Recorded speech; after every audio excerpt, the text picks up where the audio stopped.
What is up, YouTube? Just want to take a minute to say thank you for checking out my video. Make sure you like, subscribe, share, comment, dislike, all the fun stuff. Just to help the YouTube algorithm do its thing and get me out there in front of more people so they can tell me that my head's too shiny or I'm stupid or whatever. I need to be nicer to this little fuzzball here. Okay, she doesn't want to sit up there, so anyway. And then I still have the Patreon. I'm working on what I want to do with that for Patreons. Maybe put their suggestions or comments or whatever to the front of the list. I don't know. Maybe as I get bigger, I'll do something else too. But I've got that, and then I also have a Amazon affiliate link. Both of those links for the Patreon and the Amazon are down in the description below.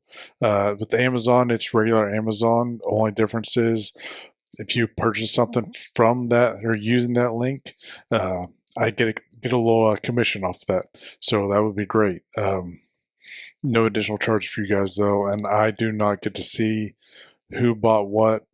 I do see what was bought, but not who bought it. But yeah, we'll get to that video here shortly. You guys have a good one.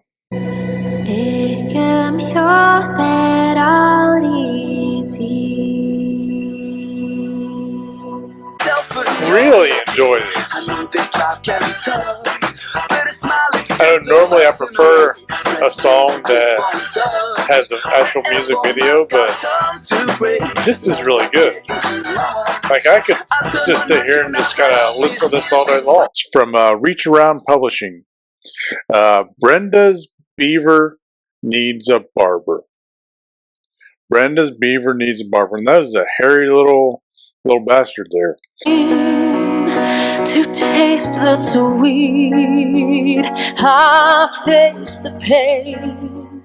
What is up, everybody? It's your friendly neighborhood Runningbaldman back again for another video. Hope everybody's had a good week so far. Happy Halloween. Hope you guys got candy out for the little rugrats and so you don't get egged or toilet papered. Although as much as eggs and toilet paper cost these days, probably not doing a whole lot of that like they did back in my day.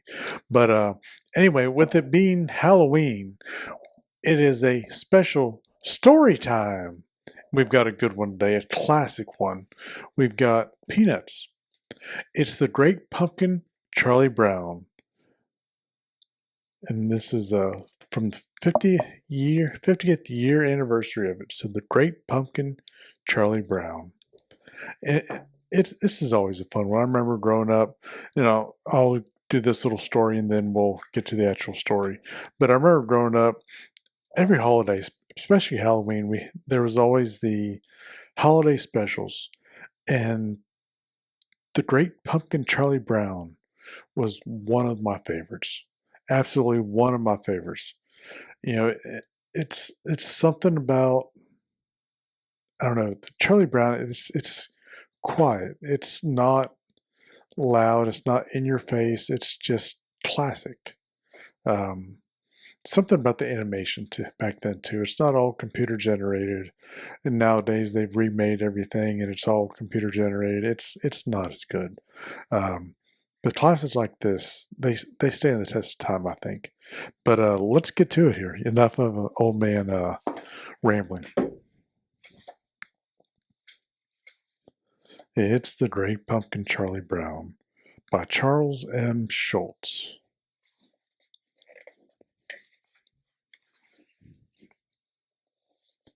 Every fall, the leaves on the trees turn brown and fall off the branches. Pumpkins grow big and plump in their patches. The air grows cooler, and people start to think about their Halloween costumes. And every fall, Linus writes a very important letter. I remember one year for Halloween, I was a teen. So I shouldn't have been trick-or-treating, but I was trick-or-treating. I went as myself.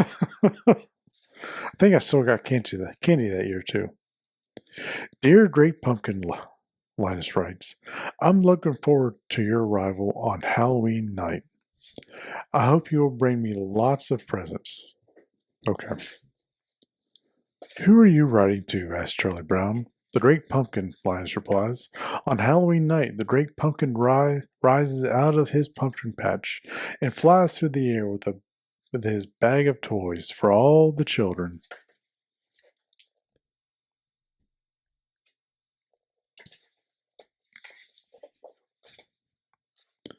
Linus' sister Lucy isn't happy that Linus is writing to the Great Pumpkin. You'll make me a laughingstock of the neighborhood, she complains. But Charlie Brown's sister Sally doesn't think Linus is crazy.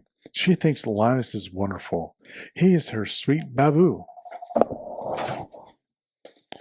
Well, I'm sorry. Cat decided to join me. So he is her sweet baboo. Wouldn't you like to sit with me in the pumpkin patch on Halloween night and wait for the Great Pumpkin? Linus asks. Sally is thrilled. I'd love to, she tells Linus.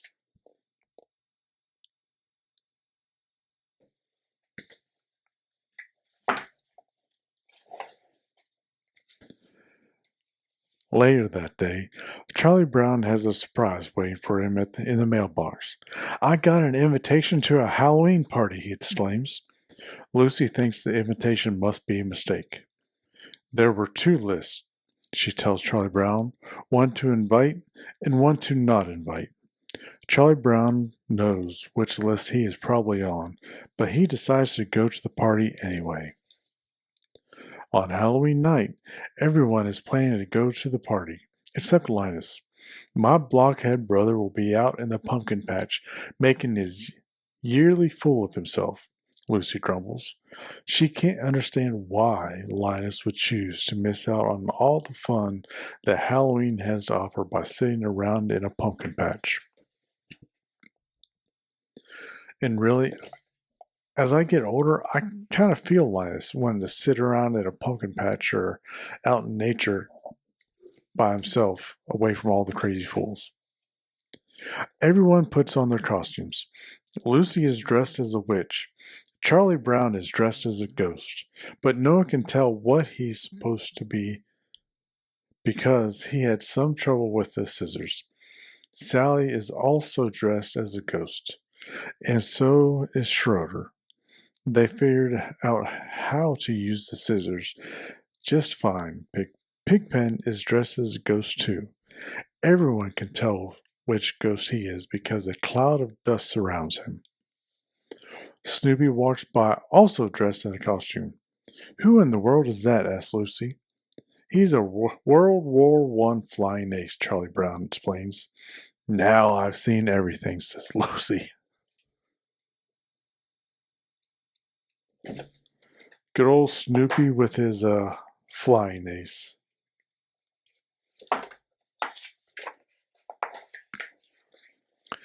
Lucy declares that everyone will go trick-or-treating first, and then go to the Halloween party. As they pass by the pumpkin patch, Linus sees them and gets excited, thinking they have come to wait with him. Have you come to sing pumpkin carols with me? He asks. You blockhead, Lucy yells at her brother. You're going to miss all the fun, just like last year. Don't talk like that, Linus cries.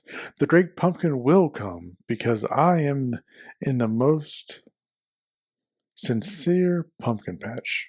Good grief, Lucy exclaims. She marches off with her friends. It looks like no one wants to join Linus in the pumpkin patch to wait for the Great Pumpkin. Except, what about Sally?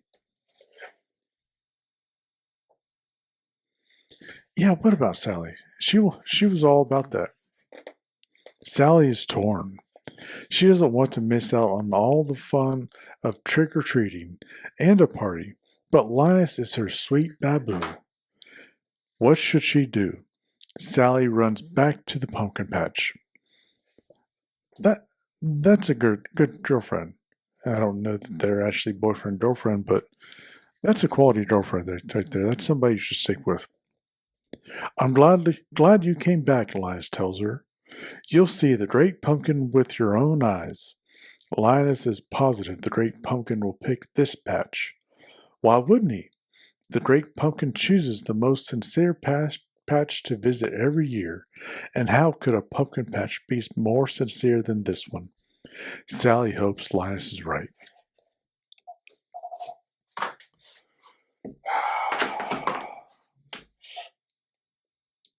Turn the keyboard off so he can't make bunch noise. Meanwhile, the rest of the kids go trick-or-treating. Tricks or treat, money or eats, they yell at the first door. Everyone compares what they got. I got 5 pieces of candy, brags Lucy. I got a chocolate bar, exclaims Patty. I got a quarter, says Violet, happily. I got a rock, says Charlie Brown, sadly. And that happens at every door. With all the other kids get wonderful treats like candy, gum, and popcorn balls. And Charlie Brown gets a rock.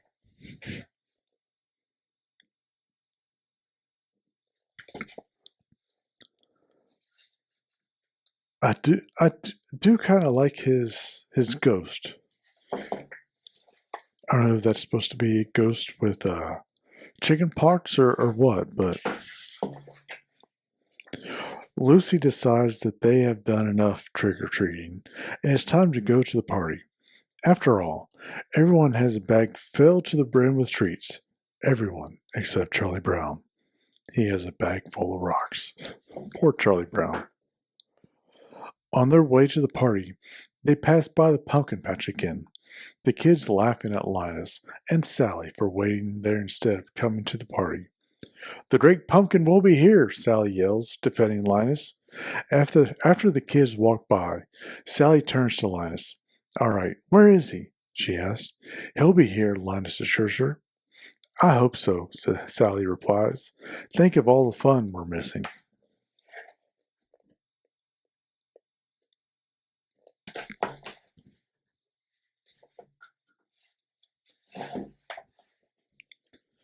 And the Halloween party is a lot of fun for everyone except Charlie Brown.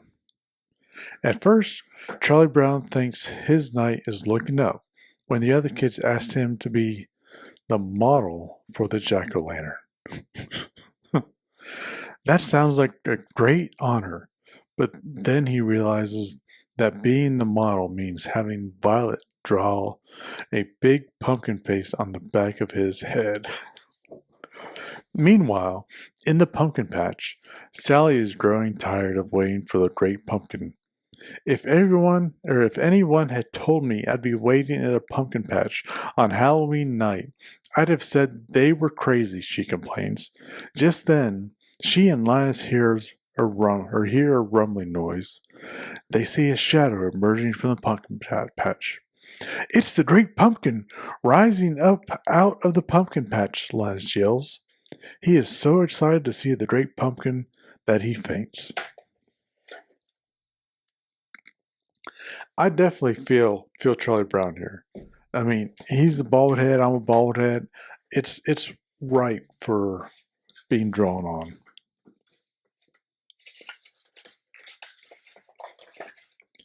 But it isn't the great pumpkin after all. It is just the World War I flying ace on his way back from a very important mission.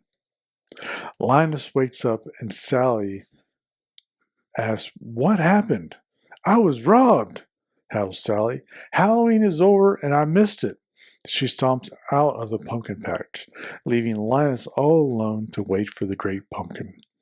Linus falls asleep waiting, and later that night Lucy comes to bring him home and tuck him into his warm bed.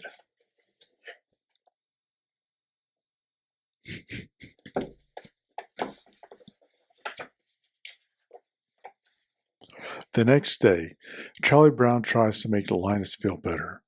Don't take it too hard that the great pumpkin never showed up, he tells his friend. But Linus doesn't feel let down.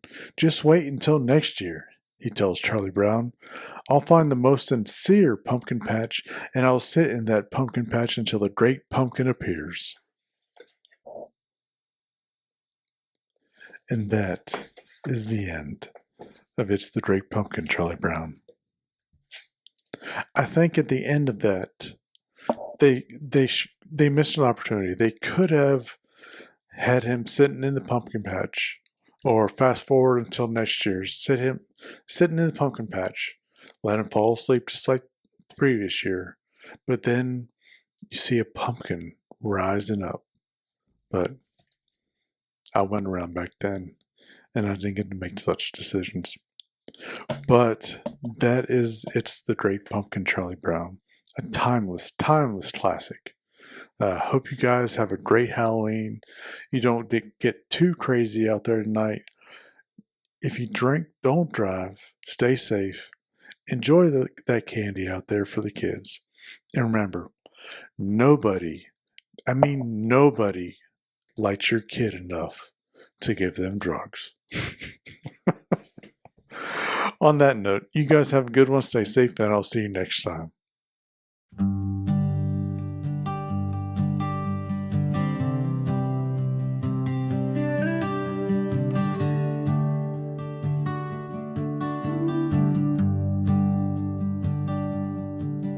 Sun breaks the skyline on the Peak District Ridge, lacing up the trainers to cross the stone bridge. The road gives way to dirt, the ascent starts to burn. Just another 10 miles before the next turn. No pavement, no city, just wind in the trees, searching for the cadence that puts my mind at ease. They ask me why I do it, this relentless endless push, trading comfort and silence for the